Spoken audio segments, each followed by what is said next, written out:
Longest running children's shows out there, with over 300 episodes released in the last 20 years. I'm Peppa Pig.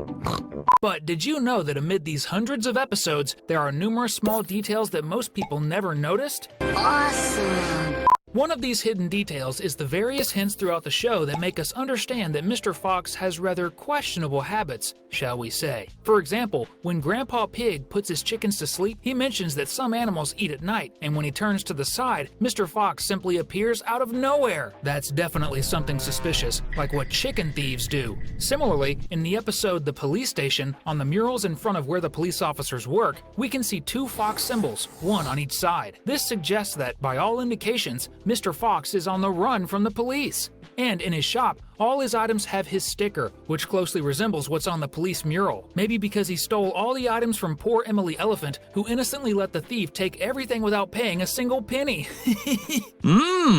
This all looks very interesting. Despite this being funny, it's concrete proof that he is indeed a professional thief. Police Freddy. And the most ironic thing about all this is that we see little Freddy has a natural inclination to be a policeman. This is so true that when Peppa and Susie are talking about the future, and we see what seems to be the girl's imagination showing them years ahead, they pass by adult Freddy, and he's already a professional policeman. Maybe this is the sad fate of a little boy who will need to arrest his own father when he grows up. Who knows, right? These are just a few of the various hidden details in Peppa Pig. In the episode Wheels on the Bus, we meet someone who is part of Mommy Pig's family, Aunt Dottie. She lives in a distant country but still sends a present to her nieces and nephews, a little horse with wheels. Up to this point, everything seems fine. But when we go to the episode where Mommy Pig gives her father a computer and we enter Grandpa Pig's office, note that there's a photo on top of the file. In it are two children, a little piggy and a little piglet. And everyone could think it's a photo of Peppa and George, but if you look closely, you'll notice the photo is in black and white,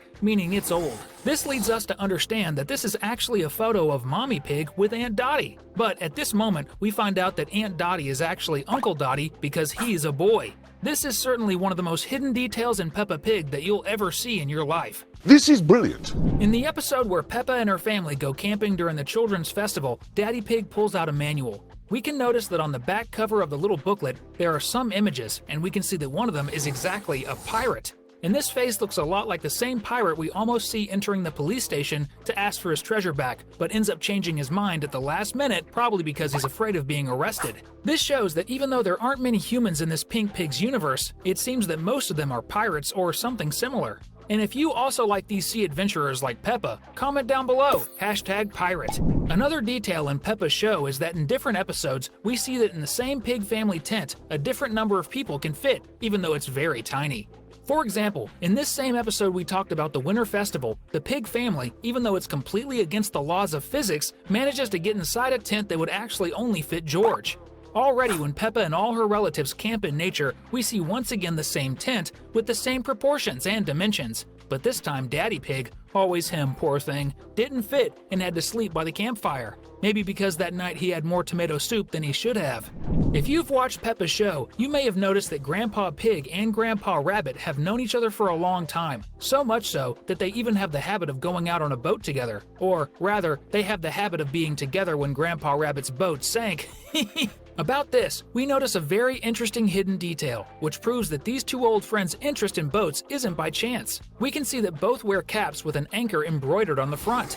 This type of clothing is used by sailors or former members of the Royal British Navy. And from the age of the two characters, we can deduce that they have been retired for some time. This indicates that they probably served together in the British Navy. And if we do the math and make some estimates, we can deduce that the two friends probably fought during World War II. Had you ever thought about that? Incredibly, it seems that Peppa Pig's show has some very interesting historical accuracy.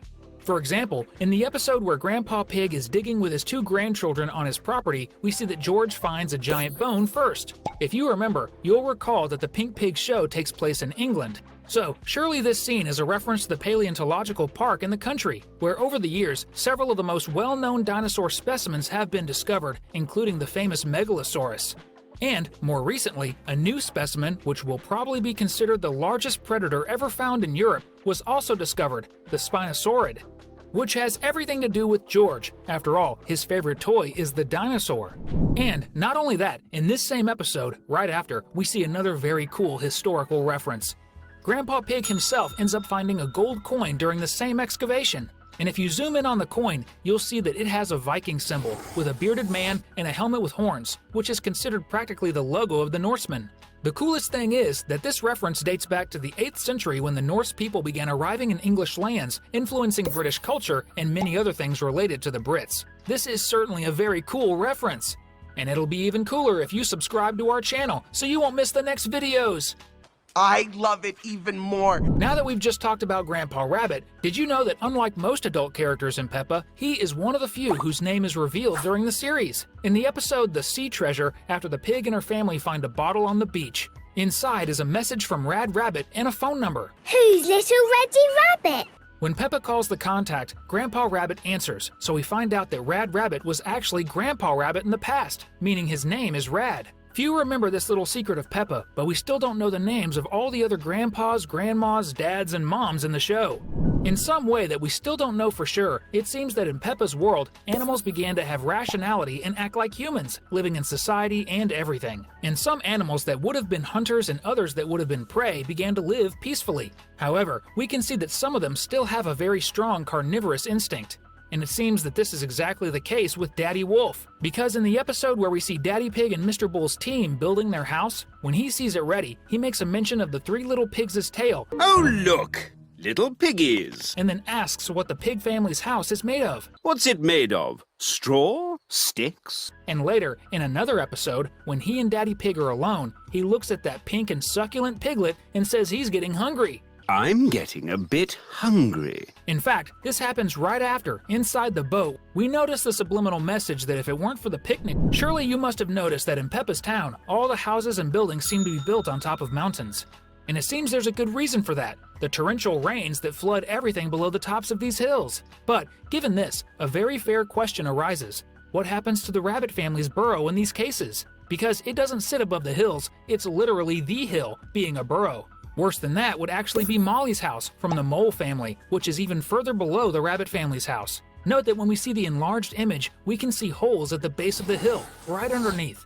And in case of floods, as always seemed to happen in Peppa's town, Molly's family's burrow would certainly be the first to be affected, which would definitely put the whole family at risk. If there's one thing that almost never changes in Peppa Pig, it's the time shown on the clocks we see in people's houses and also at school. Usually, these clocks are always pointing to 3 different times: 10 in the morning, 4